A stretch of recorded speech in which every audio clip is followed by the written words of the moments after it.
Eu vou ler os primeiros 4 versos do Salmo 69 e vou, Deus me ajudando, analisar cada frase, cada sentença destes 4 versos. Salmo 69, preste atenção na leitura da santa palavra do Senhor.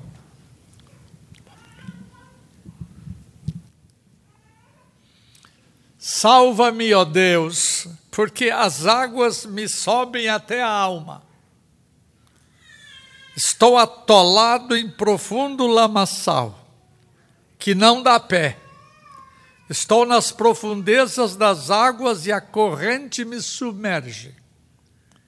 Estou cansado de clamar, secou-se-me a garganta. Os meus olhos desfalecem de tanto esperar por meu Deus.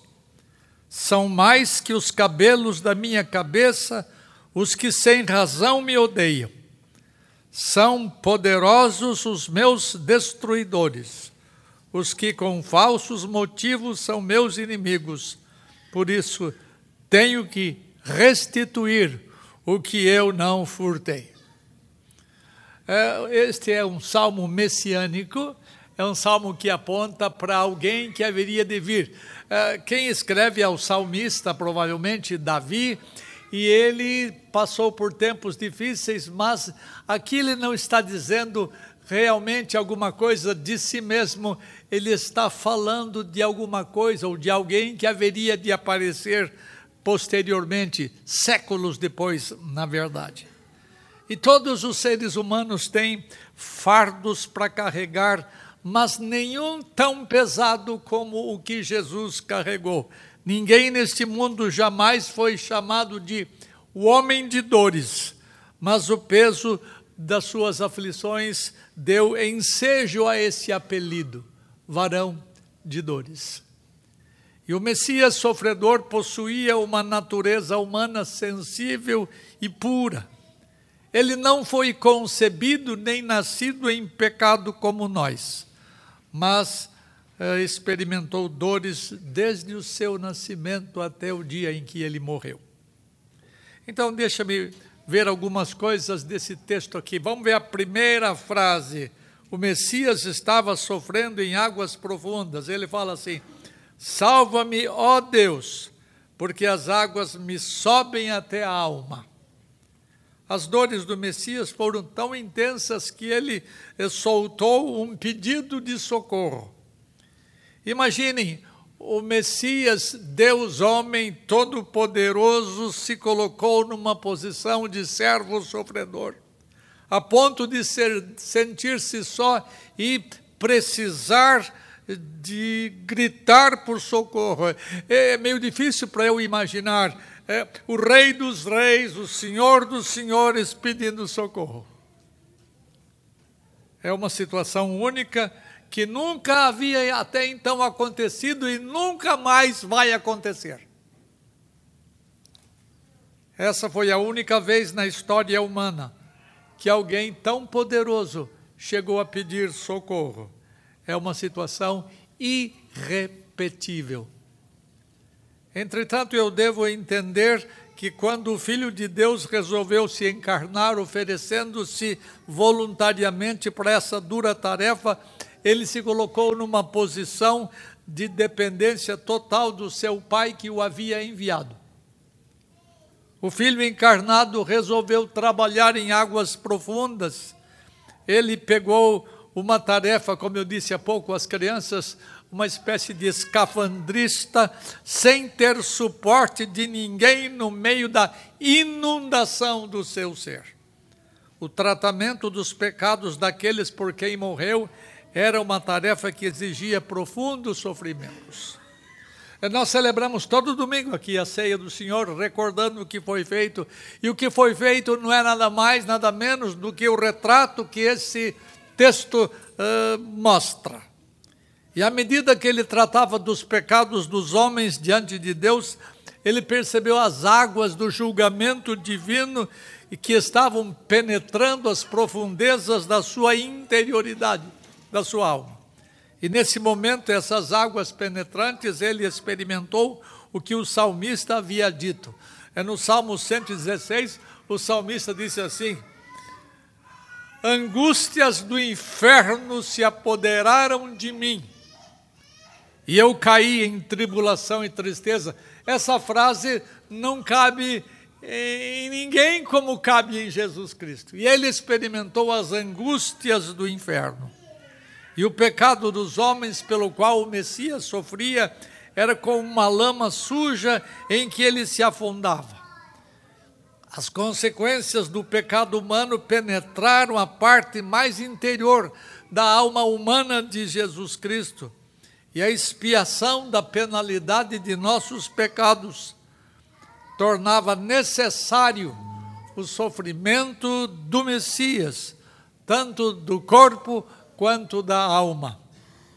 E o clamor angustiante ao seu Pai, mostrado no verso 1 que eu li com vocês, é repetido no mesmo salmo. Alguém leia o verso 14 aí mesmo.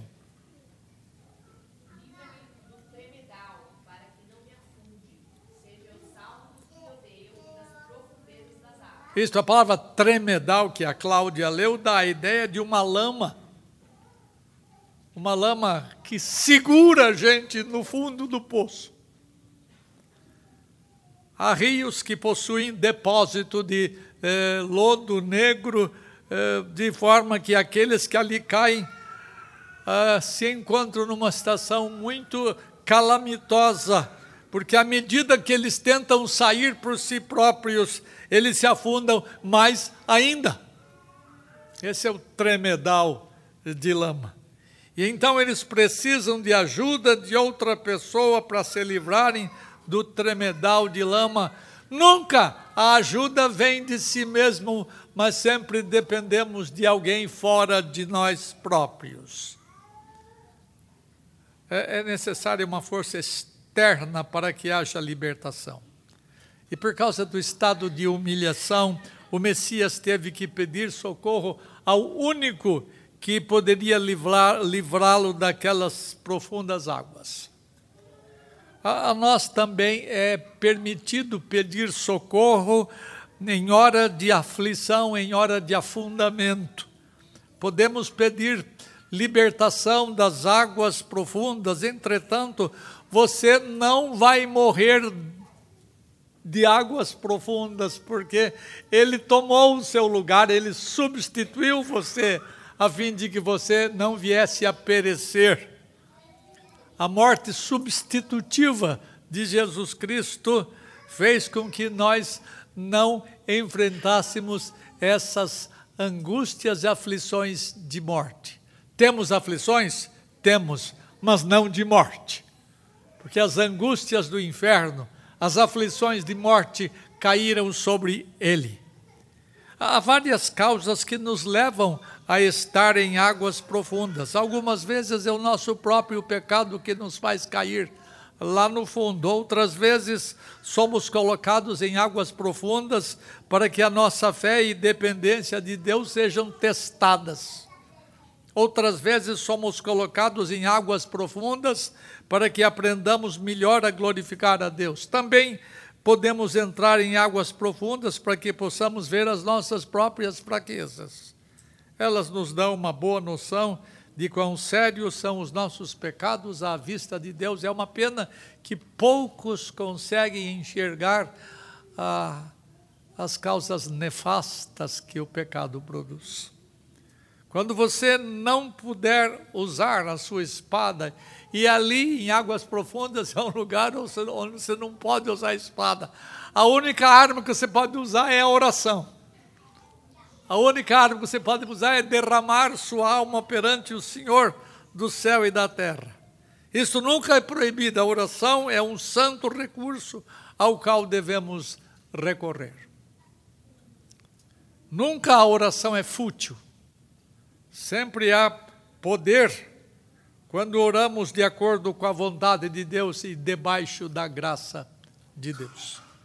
Nunca cesse de orar quando estiver em águas profundas. Quando você estiver em abatimento, em tristeza, em angústia, levanta a mão para o céu, levanta as suas vozes para o céu. Agora, é curioso que Deus não ouviu as orações, os clamores do seu próprio Filho encarnado. Isto é algo terrivelmente belo.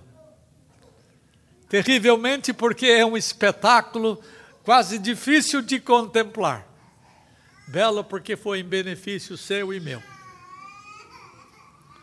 Segunda verdade do texto está lá no verso 2. Alguém leia a primeira frase do verso 2. O Messias estava em profundo lamaçal. Leia lá a primeira frase do verso 2. Eu estou atolado em profundo lamaçal. Até aí, obrigado. O texto está falando do servo sofredor, atolado em profundo lamaçal. O Messias foi um varão de dores em todas as épocas da sua vida entre nós. Então ele fez soar esse lamento dolorido, onde ele parece lembrar o que o profeta Jeremias havia experimentado lá no Antigo Testamento. Obviamente é um tipo diferente de sofrimento, mas há semelhanças entre os lamentos de Jeremias. Escuta lá, Jeremias 38:6, só escutem. Tomaram então a Jeremias e o lançaram no poço, e o lançaram na cisterna de Malquias, filho do rei, que estava no átrio da guarda. Desceram a Jeremias com cordas. Na cisterna ou poço não havia água, senão lama. E Jeremias se atolou na lama. Como Jeremias, Jesus Cristo, o Messias de Deus, foi lançado num poço cheio de lama. E por inimigos cruéis que vieram a fazer o mesmo com Jesus Cristo. E ele estava atolado na lama de tal modo que ele não dava conta de sair. Como disse o salmista, e deve ser aplicado a Jesus Cristo, laços de morte me cercaram, e angústias do inferno se apoderaram de mim, e então caí em tribulação e tristeza. É como se o Messias, de lá do fundo do poço cheio de lama, dissesse, aspas, Senhor, estou pronto para ser afogado. Se tu quiseres me salvar, um servo moribundo, sou eu.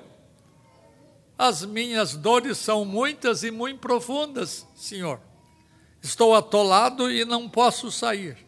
Estou a ponto de afundar totalmente. Portanto, Senhor, estende a tua mão para mim e salva-me. Dentro d'água você já não consegue sair quando está cansado. Imagina quando você está com os pés afundados na lama e você está grudado ali e você não pode sair. Não dá para nadar quando você está afundado na lama. A lama sempre faz as suas vítimas. E Jesus foi a mais importante delas. Ele estava afundado num lugar que não dava pé. Olha o que diz o verso 2, né? Que não dá pé. Tem uma tradução diferente aí? Que não dá pé. Você que já nadou em piscina ou em rio, ou mesmo no mar, você tenta tomar pé e você não encontra fundo. E é agonia quando você está cansado e você não consegue nadar. É uma situação muito desesperadora. E ele não tinha onde segurar aqui em cima, nem onde se apoiar aqui embaixo. A única esperança dele nesse poço profundo era o que vinha de cima, mas não veio.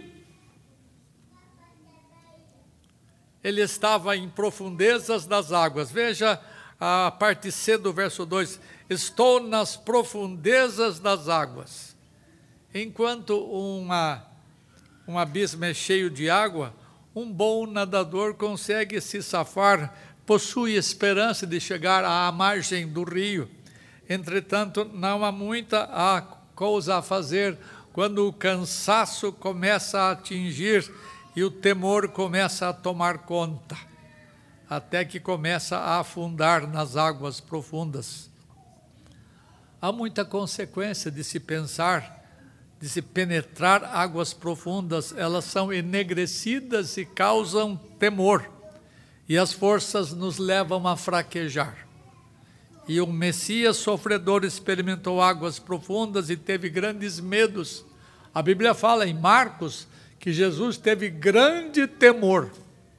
Imaginem o Rei dos Reis, o Senhor dos Senhores, tendo medo das coisas que o aguardavam. Terceira coisa, que ele estava sendo empurrado pelas correntes. O texto fala no verso 69, 2d, e a corrente me submerge. O Messias vê que as águas o submergem, mas ele percebe ainda um outro fator complicador. Havia muitas coisas que lutavam contra ele. O atolamento em lamaçal, a fundura que não dá pé, e agora uma força que o impele de cima para baixo para a sua infalível morte. Não fossem as dores internas dele, também vieram os empurrões externos das correntezas. E em seu estado de humilhação, tudo era contra o Messias sofredor. Não havia ninguém e nada a seu favor. Tudo cooperava para a sua morte iminente. Não havia saída para ele. E ele veio a morrer. As muitas águas não puderam, entretanto, apagar o amor dele por nós, porque ele penetrou as águas profundas por sua causa e por minha causa. Mas Jesus Cristo se afogou. O Redentor dos filhos de Deus foi morto para que nós recebêssemos a nossa própria libertação das águas profundas.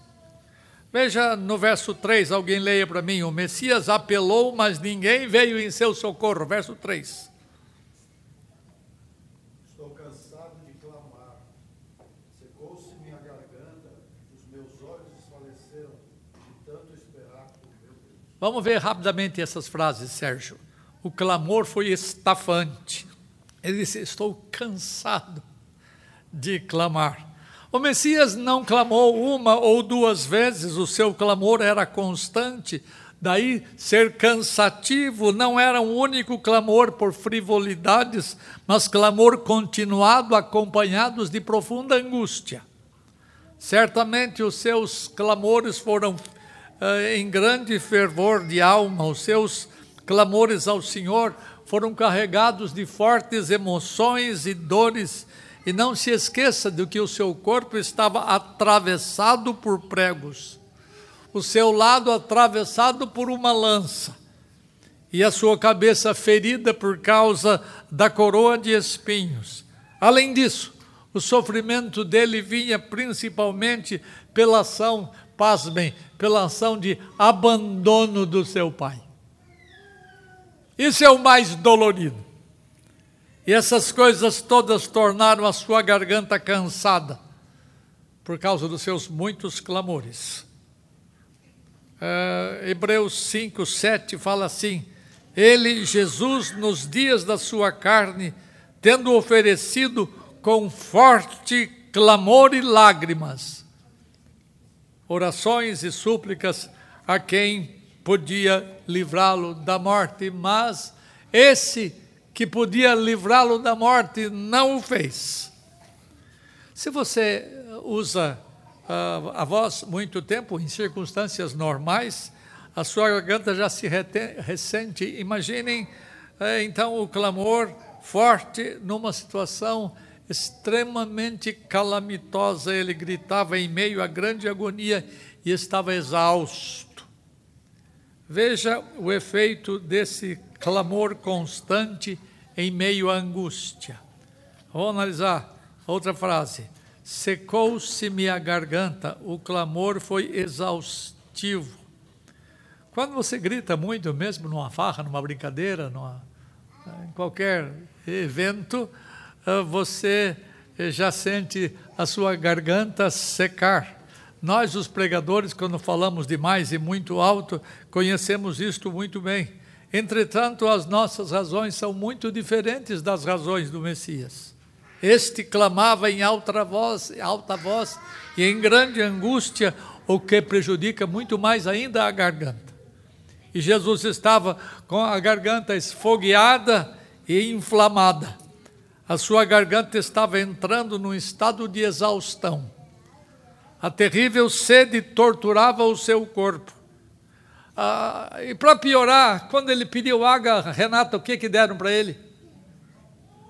Vinagre ou fel.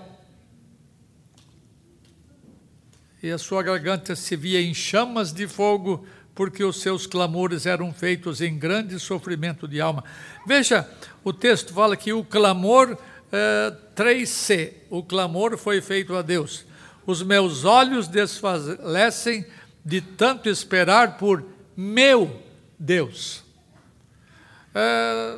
Tentem imaginar a face súplice de Jesus Cristo fitos no seu Pai. Mas os olhos dele baixaram porque não vinha socorro de lugar algum, nem do alto. Muitos de nós sabemos o que significa olhar para cima esperando por socorro. E nós sabemos que é muito dolorido quando ficamos sem socorro. Quando a resposta de cima não chega. Nunca nenhum olho desfaleceu tanto como o do Messias em sua hora de maior dor. A causa dele era muito maior do que a sua e a minha, ou de todos nós juntos. Às vezes Deus não nos ouve, e há muitas razões pelas quais Deus não nos ouve. Mas Deus não tinha razão nenhuma em Jesus Cristo para não ouvi-lo. Ele não tinha dado motivo algum para o seu Pai não ouvi-lo.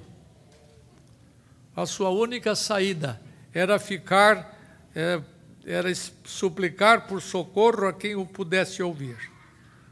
Nenhum ser humano podia ajudá-lo. Os discípulos o abandonaram, viraram as costas para ele.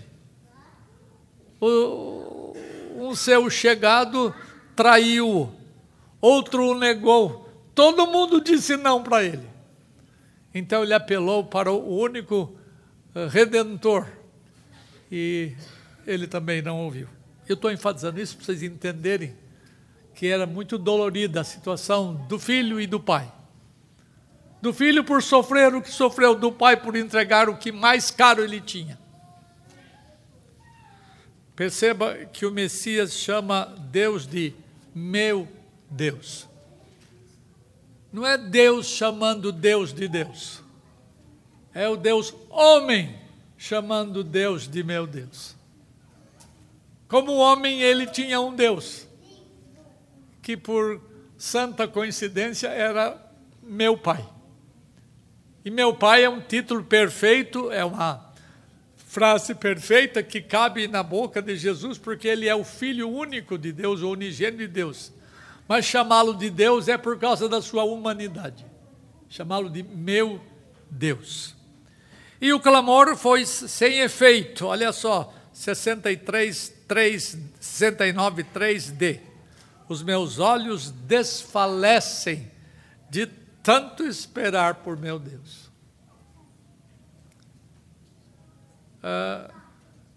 A esperança, diz o ditado popular, Chico, é a última, e ela morreu.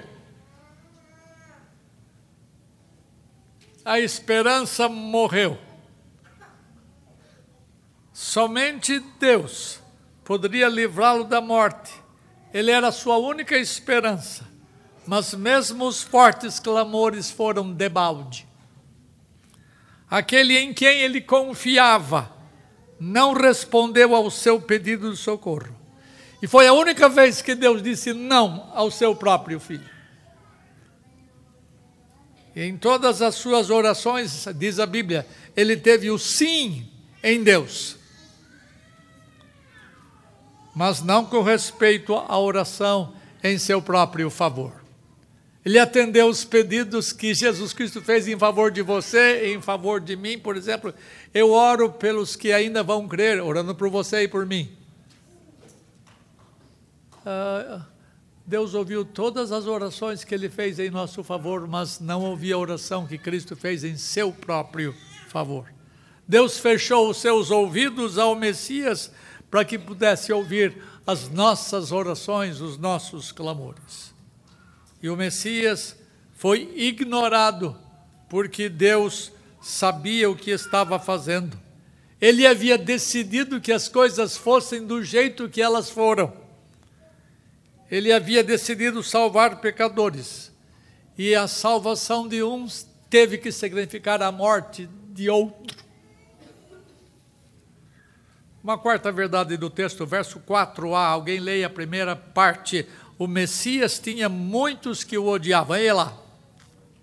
São mais que os cabelos de minha cabeça, os que sem razão me odeiam. Isto é muita gente que me odeia.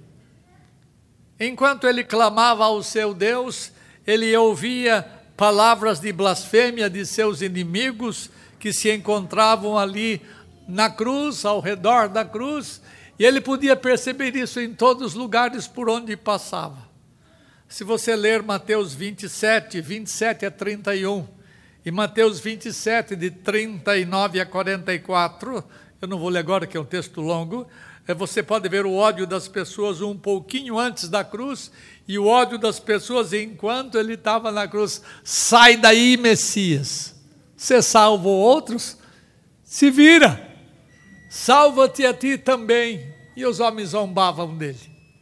E o número de pessoas que o odiavam era uma multidão tão grande que ele comparou. Cláudia, você sempre diz lá em casa que você tem muito cabelo. Olha que Jesus Cristo, se fosse ligado a você, teria muitos inimigos.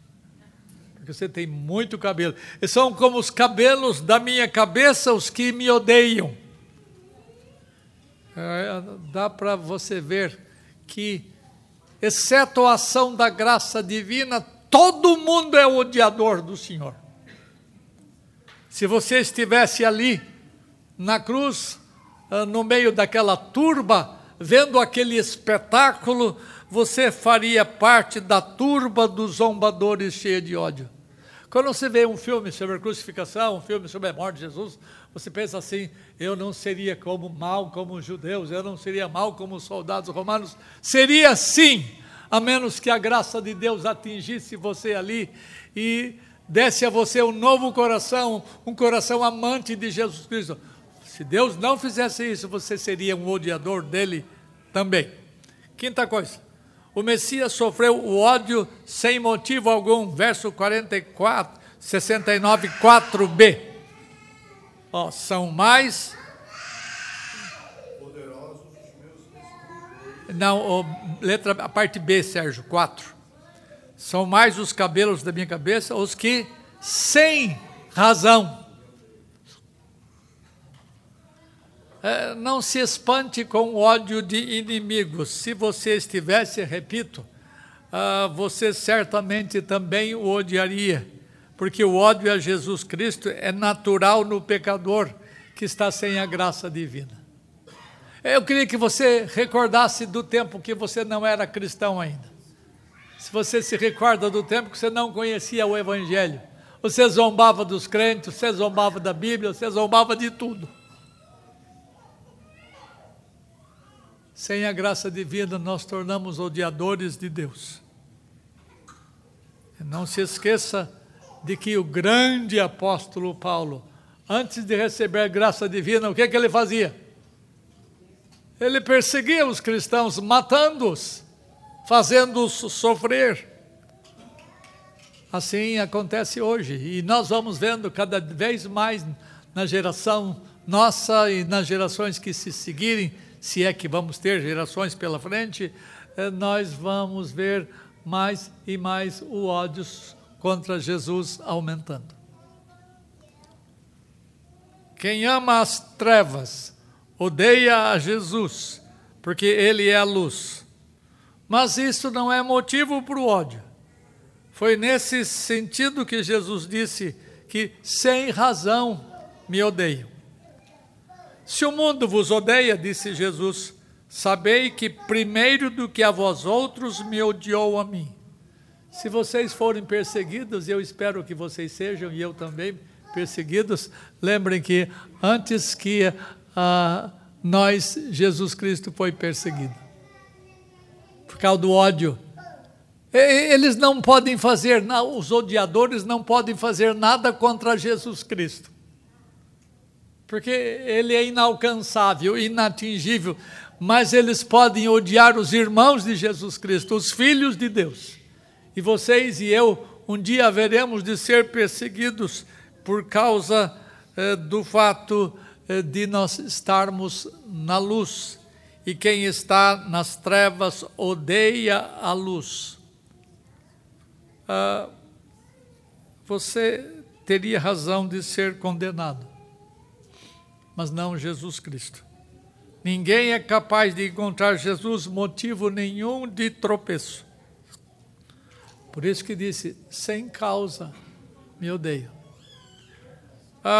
Sexta verdade, o Messias sofreu ódio por motivos falsos. Olha, os que com falsos motivos são meus inimigos. Como eles não encontraram nenhum motivo para matar o Redentor, eles arranjaram testemunhas falsas. Eles pintaram e bordaram para fazer Jesus culpado de coisas que ele não fez. Os inimigos sempre arranjam motivo falso para poder incriminar aqueles a quem odeiam. A mídia escrita, a mídia falada, a mídia televisada faz isso com pessoas. A mídia faz com que alguém seja amado ou odiado. A mídia é terrível. E elas não verificam se os motivos são realmente justos, mas fazem pré-julgamento do que noticiam e condenam sem indiciamento. Sétima verdade, o Messias tinha poderosos que o odiavam. Veja lá, verso 4d, são poderosos os meus destruidores. Todos os dirigentes da nação judaica poderosos tentaram destruir Jesus Cristo. Os grandes homens dali, reis, príncipes, sacerdotes, fariseus, escribas, levantaram testemunhas falsas para justificar o ódio deles por Jesus. A mentira campeou no julgamento injusto de Jesus. Fake news foram levantadas o tempo todo na época em que não se sabia nada sobre esse nome. Afinal de contas, todos estavam sendo enganados pelo pai da mentira. E o lamento do Messias é que suas dores tinham vindo das autoridades do povo que estavam sem saber, debaixo da sua, Jesus, própria autoridade. Os menores condenaram o maior. Os pecadores condenaram o santo. As trevas condenaram a luz. E as criaturas condenaram o Criador. Não é algo terrível o que aconteceu com Jesus Cristo? Oitava verdade, o Messias sofreu as dores que não eram suas. Olha, 69:4c. Por isso tenho de restituir o que não roubei, o que eu não furtei. O Filho de Deus, para falar numa linguagem muito chã, ele entrou numa roubada quando veio ao mundo. Na verdade, ele foi tratado como se tivesse culpa. Ele foi pego como se fosse um ladrão. Ele acabou pagando a conta de outros porque estava sendo tratado no lugar deles. Ele pagou por tudo o que não havia feito. Ele consertou o que não havia quebrado. Ele fez satisfação pelos pecados que nunca cometeu. Ele restituiu o que nunca havia roubado. Ele foi injuriado por causa da injúria de outros. Como consequência, ele caiu nas mãos de um Deus irado. Esta é a verdade. Ele caiu. Lembra que a Bíblia fala, horrível coisa é cair nas mãos do Deus vivo. E ele caiu. E foi muito horrível. Por isso ele chama de afogamento, de atolado, de tudo que você viu aqui. Ele, ao pagar o que não roubou, Jesus Cristo restaurou a glória de Deus que havia sido roubada pela ofensa dos homens.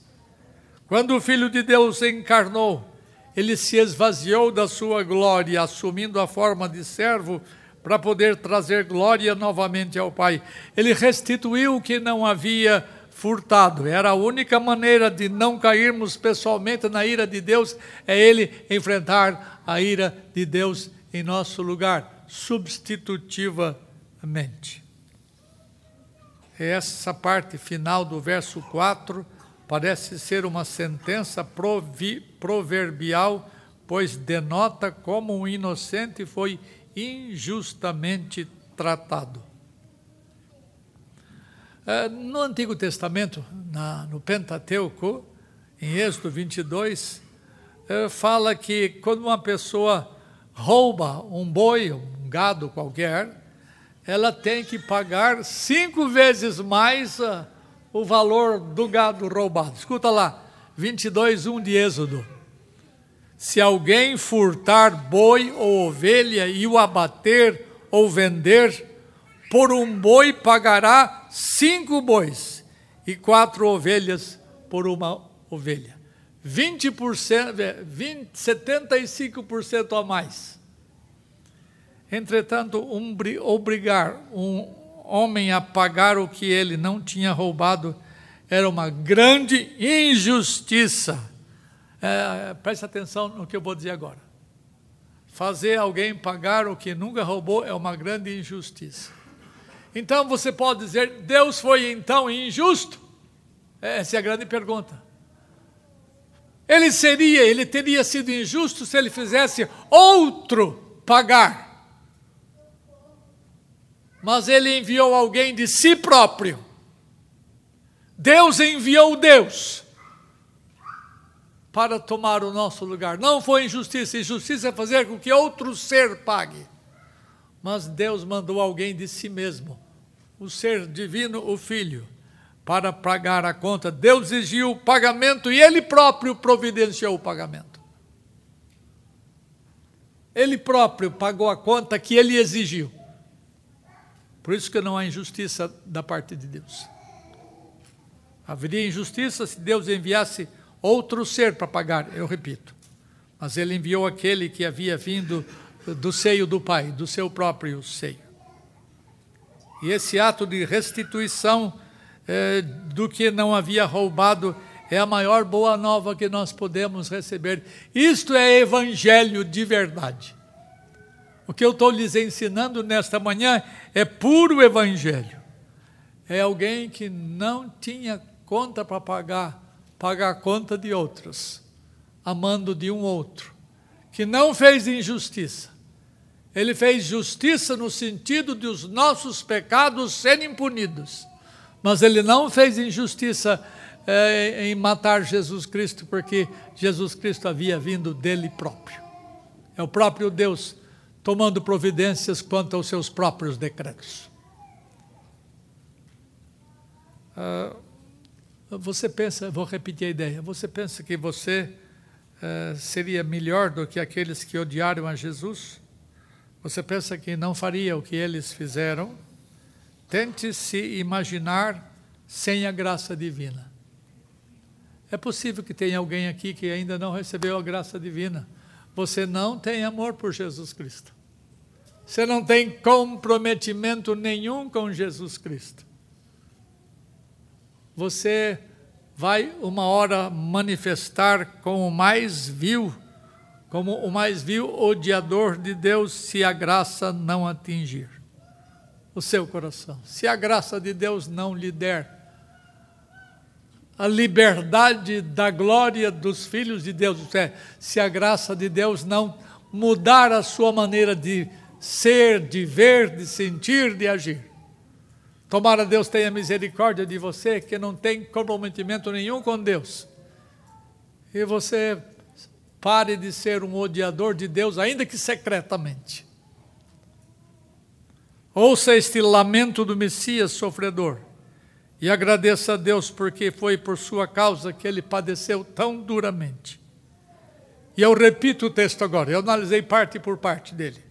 Eu repito o texto que nós estudamos agora para você não se esquecer. Escutem outra vez. Salva-me, ó Deus, porque as águas me sobem até a alma. Estou atolado em profundo lamaçal, que não dá pé. Estou nas profundezas das águas e a corrente me submerge. Estou cansado de clamar. Secou-se-me a garganta. Os meus olhos desfalecem de tanto esperar por meu Deus. São mais que os cabelos de minha cabeça os que sem razão me odeiam. São poderosos os meus destruidores. Os que com falsos motivos são meus inimigos. Por isso tenho de restituir o que eu não furtei. Eu peço a Deus que Deus seja gracioso com você. Deus faça de você membro dessa igreja. Deus faça de você visitante nesta manhã. Alguém que entende esse verdadeiro evangelho. E alguém que responde positivamente à voz do evangelho. Seja Deus gracioso com vocês e nos abençoe. Amém.